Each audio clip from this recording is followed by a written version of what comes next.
Good afternoon, everybody. This is Karen Martz. Alright guys, we've got a red-tailed hawk. Has either a squirrel, most likely a squirrel because it was up in a tree a minute ago. And there was a second hawk, which is in a different tree above it right now.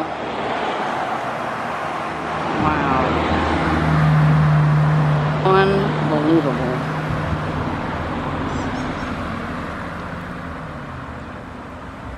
Yeah, it's a squirrel.